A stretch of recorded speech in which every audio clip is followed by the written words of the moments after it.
A paz do Senhor, queridos! Estamos iniciando mais um vídeo do seu canal EBD Fácil e Motivadora.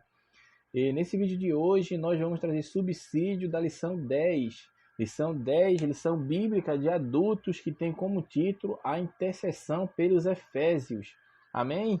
Não se esqueça, meus amados irmãos, de se inscrever no nosso canal, compartilhar os nossos vídeos, deixar o seu joinha aí se gostou do vídeo. Não se esqueça também que na descrição desse vídeo nós temos um link que dá acesso ao teste online. Esse link, você clica, vai ser direcionado a uma página a qual terá um teste online. Vocês responderão esse teste e ao final vocês vão enviar e já terá o seu resultado. Saberá quantas questões acertou e quantas questões errou. Amém? Nos abençoe em nome de Jesus. Deixe seu joinha, se inscreva no nosso canal, compartilhe o nosso vídeo, compartilhe o nosso canal. Amém? Vamos lá, lição 10, a intercessão pelos Efésios. Texto áureo. Encontra-se em Efésios, capítulo 3, versículo 14 e 15. Por causa disso, me ponho de joelhos perante o Pai de nosso Senhor Jesus Cristo, do qual toda a família nos céus e na terra toma o nome. Verdade prática. Devemos interceder pelos eleitos de Cristo para que eles sejam fortalecidos de poder, vivam em comunhão e exercitem o amor de Deus. Leitura bíblica em classe. Se encontra-se em Efésios, capítulo 3, dos versículos 14 ao 21. Amém? Então, nós estamos dando prosseguimento aos nossos estudos bíblicos, às nossas lições bíblicas, que tem como tema esse trimestre a Igreja Eleita. Na última lição, comentamos sobre a lição de número 9, nós falamos sobre o mistério da unidade revelado, que foi do capítulo 3 do livro de Efésios, dos versículos 1 ao 13. E agora nós vamos prosseguir no mesmo capítulo, porém dando a continuação dos versículos 14 ao versículo 21. Então, como introdução, nós vamos ver agora a fala da segunda oração de Paulo, porque esta é a segunda oração que o apóstolo Paulo faz em sua epístola aos Efésios. Nós estudamos a primeira lá, que está dentro daquela doxologia. Eu não acredito que foi na lição 2 ou na lição 3, já abordamos sobre isto. E agora nós estamos falando agora da segunda oração de Paulo, que aborda esses versículos, do versículo 14 ao versículo 21 do capítulo 3. Então, qual a razão da oração do apóstolo Paulo? Qual a razão? Então, no capítulo 14, nós já encontramos de forma ali implícita, talvez até explícita um pouco, sobre a causa disso. Porque o que fala o versículo 14 do capítulo 3? Por causa disso, me ponho de joelhos perante o Pai de nosso Senhor Jesus Cristo, do qual toda a família nos céus e na terra toma o nome. Então, por esta causa, ou por causa disto, então, meus irmãos, nós temos aqui uma expressão repetida pelo apóstolo, que lembra a razão de sua oração. No início do capítulo 3, ele usa as mesmas palavras. Mais uma vez ele enfatiza e renova a expressão para tornar vivo o fato que o levou a orar outra vez. Do mesmo modo que ele começou no capítulo 3, versículo 1, agora ele começa no versículo 14 do mesmo capítulo. Então, nesta segunda oração, Paulo dá a impressão de ter descoberto, preso em algemas. Então, dá a impressão de Paulo ter descoberto, preso em algemas, a força moral e espiritual para estar na presença de Deus em oração e meditação. A grandeza do amor de Cristo, a consolação do Espírito Santo, fortalecendo e revelando-lhe mistérios espirituais, guardados na eternidade e só revelado agora, eram para o apóstolo dos gentios a vitória maior. Seus sofrimentos físicos, meus irmãos, se tornam a partir de então uma fonte de bênção bênçãos para si próprio e para a igreja em Éfeso. Então, o primeiro ponto da nossa lição fala: corroborados com o poder do Espírito, as riquezas da sua glória. Neste primeiro ponto, que tem como tema, como eu falei agora para os irmãos, corroborados com o poder do Espírito, vamos o primeiro subtópico deste tópico 1, as riquezas da sua glória, visto no versículo 16. O que aqui nos diz o versículo 16 do capítulo 3? Para que, segundo as riquezas da sua glória, vos conceda que sejais corroborados com poder pelo Espírito no homem interior. Então, no início do versículo 16, temos essa expressão, riquezas da glória. Então, isto revela a fonte e indica o depósito de tesouros espirituais, os quais ele chama de riquezas de glória, e pede ao Pai Celeste que essas riquezas sejam dadas aos efésios. Quais são as riquezas desses tesouros espirituais, meus irmãos? Quais são essas riquezas? Então, Paulo pediu tanto quanto tinha conhecimento em sua revelação. Ele não foi mesquinho na petição, mas sua fé alcançava uma visão maior. Ele pediu o melhor, pediu as riquezas da sua glória. Então, essas sim são as riquezas das suas glórias. São fontes, são as bênçãos espirituais. E Paulo, como eu falei, não foi mesquinho. Ele pediu, teve uma visão ainda maior, pediu o melhor, pediu as riquezas da sua glória. O ponto 2 da lição, meus irmãos, tem como subtítulo fortalecidos no poder. Como eu li no versículo 16, o finalzinho fala que sejais corroborados com poder pelo seu espírito no homem interior. Então, esse fortalecido no poder. Então, o que significa corroborar com poder? Então, a palavra corroborar significa dar mais força ao que se afirmou. Ou seja, eu estou enfatizando aquilo, eu estou afirmando, eu estou comprovando, implica em comprovar. Então, eu estou corroborando, eu estou dando maior ênfase ao que eu afirmei anteriormente. Então, no aspecto espiritual, esta palavra tem um sentido mais profundo. Então, a petição é para que sejais corroborados no homem interior. É vestir o homem interior com uma vestidura de poder e força espiritual. O espírito do homem, por si só, meus irmãos, não tem poder de vencer os ataques os ataques malignos. Não tem poder. Por isso, em Efésios, fala da armadura de Deus, lá no capítulo 6 de Efésios. Mas transformados e corroborados com o poder do Espírito Santo, ele pode vencer todo o mal. Então, quando o homem está corroborado, está revestido com o poder do Espírito Santo, o seu homem interior, o seu homem transformado, o seu homem vestido com o poder do Espírito Santo, ele tem o poder sim de vencer todo o mal. Aí sim ele tem a capacidade de resistir ao maligno. Então, esse poder do Espírito, meu irmão, significa força, significa energia para lutar contra os ataques satânicos e para servir melhor ao Senhor. Isto é fortalecimento espiritual do homem interior, da nova natureza recebida através do novo nascimento. O poder da carne só poderá ser detido pelo poder do Espírito. O homem natural, meus irmãos, não tem poder para combater o pecado, porque o pecado ele já reside no seu interior. O ser humano é uma pessoa depravada, o pecado já está intrínseco, já está dentro de si, já está no seu interior. Então o homem natural não tem a capacidade de combater o pecado, porque o seu espírito está adormecido. Mas quando Cristo vivifica o seu espírito, vivifica o homem caído, aí sim, ele passa a ser o homem espiritual. E com essa natureza espiritual vivificada, porque o espírito torna-se a ter vida novamente, seu espírito interior. Então o homem tem um poder para combater o pecado. Então somente pela transformação, através da obra regeneradora do Espírito Santo, é que ele se torna homem espiritual.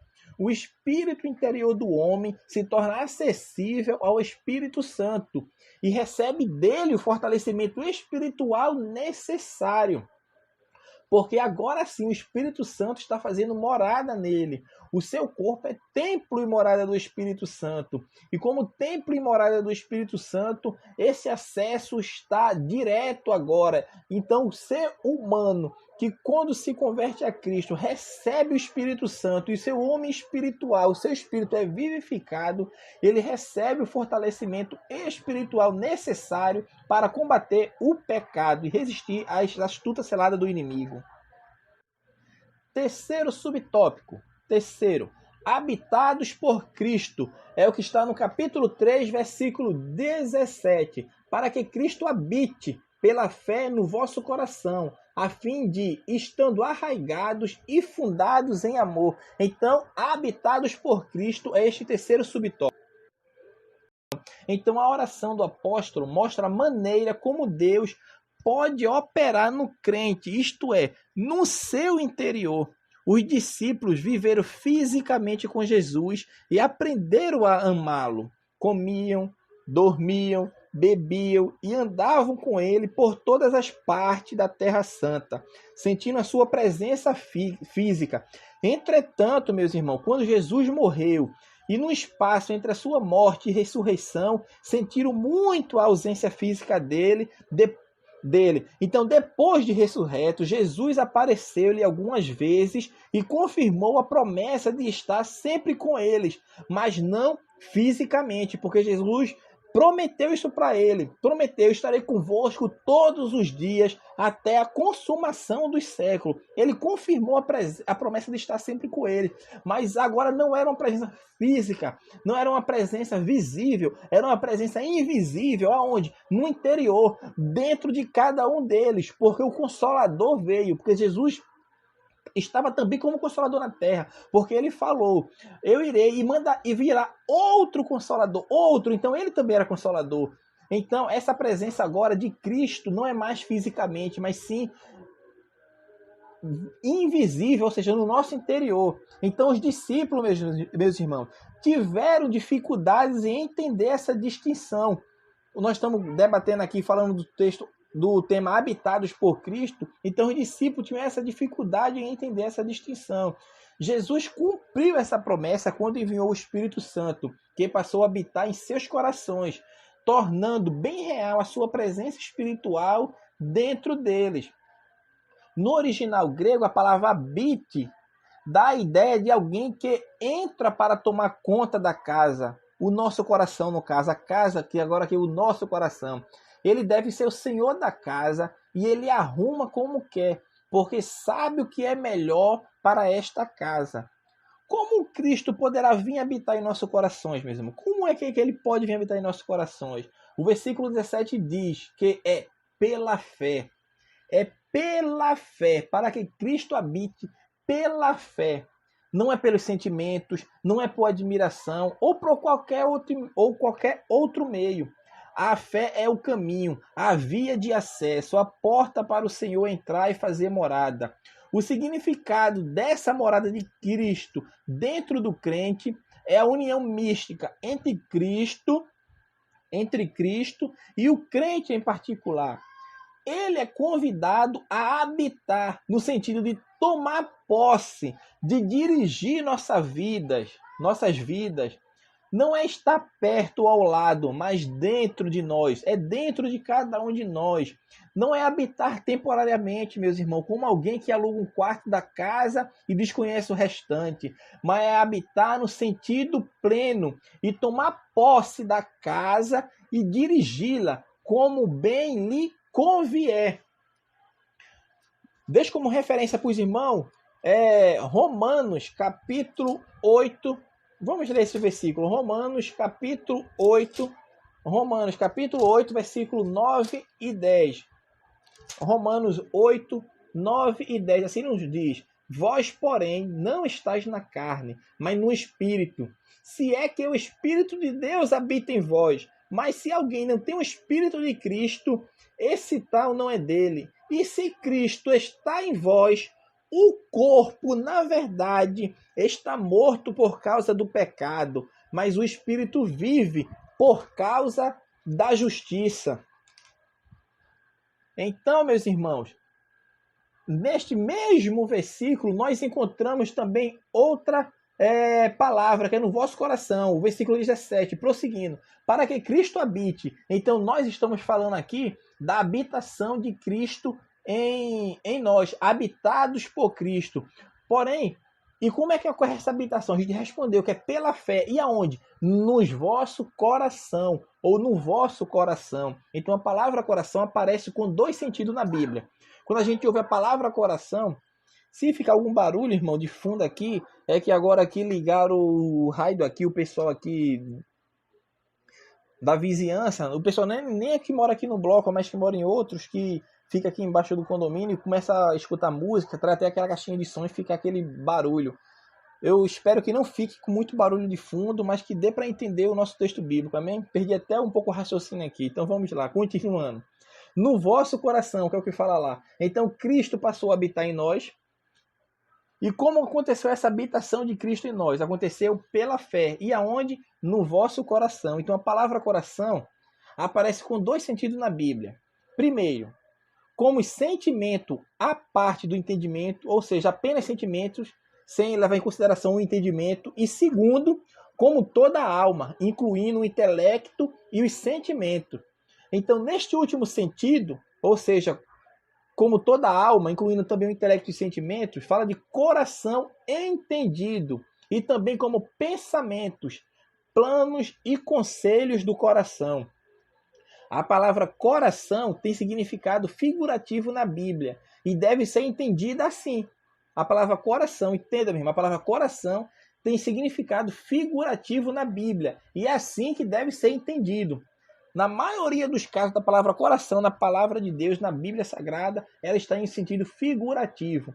Então, o coração é tratado como o centro da vida espiritual do crente. Amém, meus irmãos? Entender, o coração é tratado como o centro da vida espiritual do crente. Então, caráter, personalidade, mente e vontade são termos modernos que refletem uma pessoa. E na Bíblia esses termos são conhecidos como coração. Então, caráter, personalidade, mente e vontade são termos modernos que refletem uma pessoa. Na Bíblia esses termos são conhecidos como coração. Segundo tópico da nossa lição, arraigados e fundados em amor. Amor é a virtude cristã. Então, essa parte que nos fala de amor, que tem como uma virtude cristã, e de fato é. Por quê? Porque nós amamos. Porque ele nos amou primeiro. É aquilo que eu falo. Ninguém tem a capacidade de se chegar a Cristo. Ninguém. Se não for a graça de Cristo na nossa vida que der o primeiro passo em direção a nós. Porque Cristo que vem até nós. Pelo seu amor. Pelo seu amor. Então o amor de Cristo, ele se entregou pelo resgate da humanidade. Então, meus irmãos, nas cartas de Paulo, a palavra amor figura com proeminência. Nos seus escritos, por exemplo, o termo grego amor, que é o termo grego ágape, aparece, sabe quantas vezes nos escritos de Paulo? 75 vezes. A expressão agapao, que é demonstrar amor, ocorre 34 vezes. E agapetos, alguém que é amado, é utilizado 27 vezes. Então, o entendimento paulino do Evangelho está centrado no amor de Deus. Manifesto em quem? Manifesto em Cristo. E Jesus ensinou que o amor é o resumo da lei e dos profetas. Quando chegaram para Cristo, em que se resume a lei? Quais foram os 2 mandamentos que Cristo falou lá? Amarás o Senhor teu Deus acima de todas as coisas, é o teu próximo como a ti mesmo. Lá o apóstolo João, se eu não me engano, ele fala lá na sua epístola, ele fala o quê? Um novo mandamento vos dou. Qual o novo mandamento que vos dou? Não é nem a epístola de João, mas sim o livro de João. João 13:34. Um novo mandamento vos dou, que vos ameis uns aos outros, como eu vos amei a vós, que também vós, uns aos outros, vos ameis. E ele diz mais, Jesus Cristo que está falando aqui, no versículo 35 de João 13, ele fala, nisto todo conhecerão que sois meus discípulos, se vos amardes uns aos outros. Então, meus amados irmãos, a virtude cristã é o amor. O evangelho de Cristo está enraizado, está alicerçado no amor. O amor é esta virtude cristã que deve permear e seguir todos aqueles que aceitam a Cristo e seguem a Cristo como único e salvador. O segundo ponto desse tópico 2 fala arraigados e fundados em amor. O versículo 17 fala a fim de, estando arraigados e fundados em amor. As palavras arraigados e fundados sugerem duas ilustrações, meus irmãos. Elas ilustram uma árvore e um edifício. Então vamos lá. O termo arraigados pode figurar como a plantação de uma árvore. É a representação que melhor ilustra a igreja e que foi usada por Jesus, a videira. Então, já a palavra fundados tem a ver com fundamento e sugere a figura de um edifício, ou seja, a igreja. Então, conforme o texto nos dá a entender, nossas raízes e fundamentos são firmados no amor. O amor é a base do crescimento e do fortalecimento de nossas raízes em Cristo. A firmeza e a solidez do fundamento de nossa fé estão no amor de Cristo. Tanto uma árvore bem arraigada quanto o nosso fundamento, feito unicamente sobre a palavra de Deus, indicam que a vida cristã não deve ser superficial, nem basear-se em fundamentos rotos, mas deve estar firmado na rocha, que é Cristo Jesus. Terceiro ponto deste tópico, a intensidade do amor de Cristo. Então vamos falar agora sobre a intensidade do amor de Cristo, que está no versículo 18 de Efésios 3. Poderdes perfeitamente compreender com todos os santos qual seja a largura e o comprimento e a altura e a profundidade. O 19. E conhecer o amor de Cristo que excede todo entendimento, para que sejais cheios de toda a plenitude de Deus. Então aqui nós estamos vendo as dimensões do amor de Cristo. Então o conhecimento dessas dimensões é dado a quem? É dado a todos os santos. Não é dado apenas aos que morreram em Cristo e gozam desse amor já no além, vamos falar assim, mas a todos os santos que atuam na vida cristã, ou seja, é os crentes em Cristo Jesus. O texto refere-se a todos os santos e não a elementos isoladamente. Envolve todo o corpo de Cristo na terra, a sua igreja. O crescimento espiritual da igreja acontece com todos os crentes que se esforçam em aprender e a buscar esse conhecimento. Então a palavra poderdes implica num esforço para conhecer esse amor, meus irmãos. Não se trata de esforço intelectual, mas espiritual. Então, como penetrar nas dimensões do amor de Cristo? Como que eu vou penetrar nessa dimensão do amor de Cristo? Então, a palavra compreender, essa palavra compreender, que está no versículo 18, não tem significado absoluto, porque essas dimensões são infinitas. Então, penetrar nessa dimensão é como empreender uma viagem no espaço sem fim. É viajar por toda a eternidade e nunca encontrar o seu limite. E quem está nessa viagem, meus irmãos? A igreja está nessa viagem. E um dia, aquilo que é em parte será completo. Amém? Então, nós podemos sim penetrar nas dimensões desse amor. Porém, essas dimensões aí não tem limite, meu irmão. É uma viagem na eternidade. E essa viagem está, quem está fazendo essa viagem é a igreja de Senhor Jesus Cristo. Ou seja, a igreja, nós, o corpo místico de Cristo. E hoje nós conhecemos em parte, mas um dia o que será em parte nós veremos face a face, veremos por completo. Porque o véu vai ser tirado completamente. E entenderemos perfeitamente toda a glória, majestade, poder e soberania de nosso Senhor Jesus Cristo na face da terra, porque o seu reino será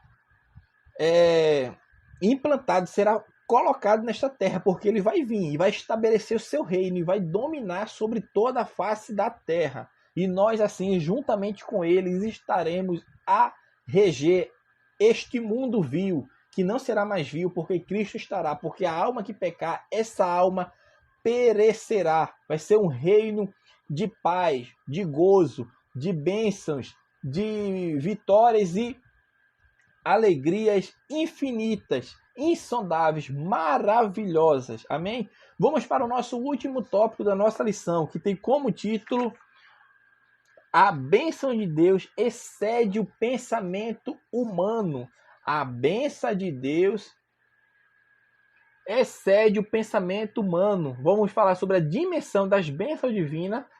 Já falamos um pouco aqui da dimensão da bênção divina, porque nós falamos aqui as dimensões desse amor. Então já está dentro um pouco as bênçãos divinas. Vamos falar sobre o convite para a adoração e a glória devida a Deus.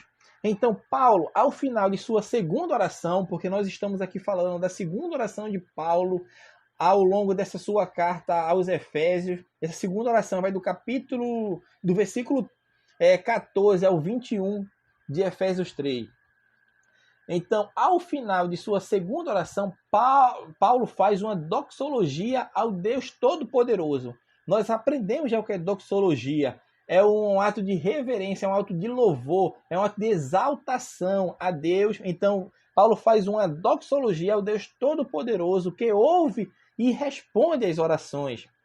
A oração do apóstolo parece ter alcançado um grau tão alto e sublime que nada poderia impedir sua resposta. É interessante isso. Parece que ele alcançou um grau tão alto e sublime que nada poderia impedir a resposta de Deus à oração de Paulo. Então, para Paulo, Deus responde não somente ao que nós pedimos.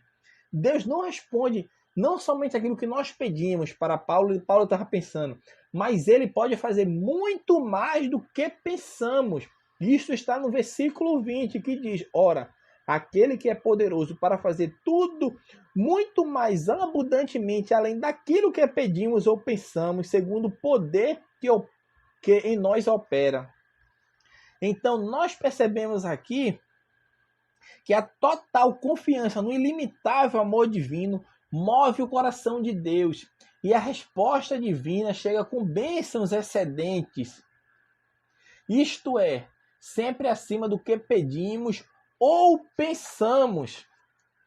Para que isso aconteça, meus irmãos, é necessário que nossos desejos, aspirações e vontades sejam canalizados para o centro da vontade de Deus. E Ele, como lhe convier, responderá às nossas petições. Ele é poderoso não só para fazer tudo o que pedimos ou pensamos, mas para fazer tudo além do que pedimos ou pensamos. Para fazer tudo muito mais abundantemente, além do que pedimos ou pensamos. Então, no final do versículo 20, mostra ainda como recebemos a resposta de nossas petições, conforme as palavras ali indicam.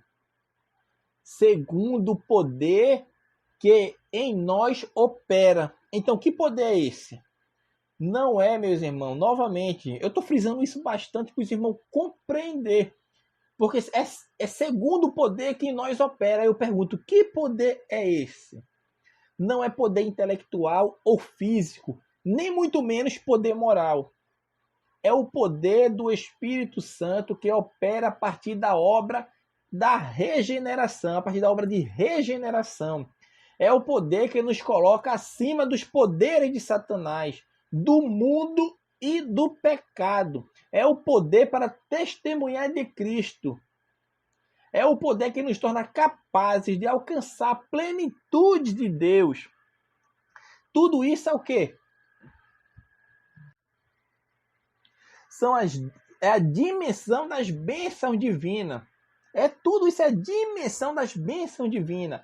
Agora vamos falar um pouco sobre o convite para a adoração, porque no versículo 21 está escrito: a esse a esse glória na igreja. Cadê? Versículo 21, vamos ler.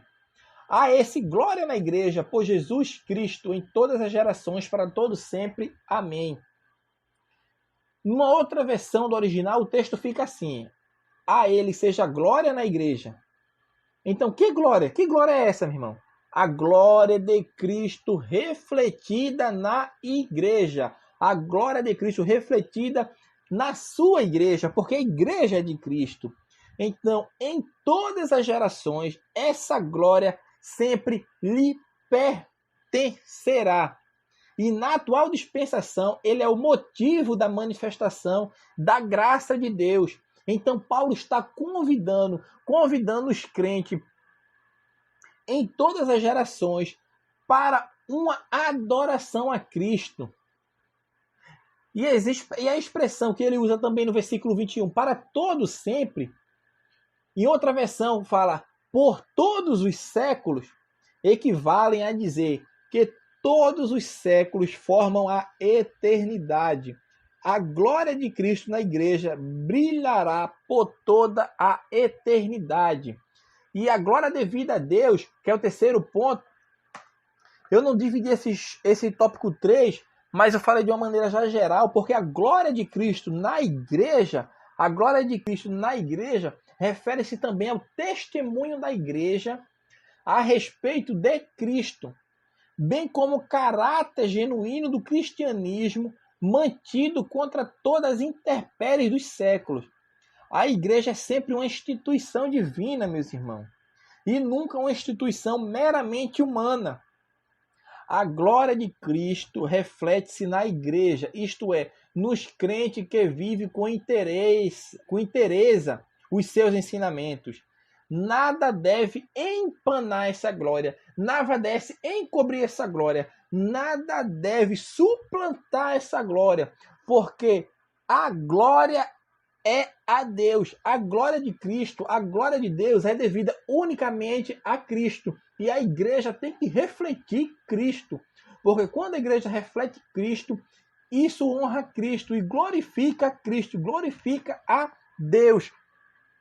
Amém, meus irmãos? Que Deus abençoe. Nesta lição aqui de número 10, falamos sobre a intercessão pelos Efésios. Falamos da segunda oração do apóstolo Paulo à igreja dos Efésios, que se encontra no capítulo 3, do versículo 14 ao versículo 21. Não se esqueça, meus irmãos, de deixar o seu joinha de que gostou desse vídeo, compartilhar nosso vídeo, se inscrever no nosso canal e não se esqueça de fazer o nosso teste online. O link de acesso está na descrição deste vídeo. Que Deus abençoe a todos e que possamos continuar caminhando para o céu em nome de Jesus Cristo. Amém.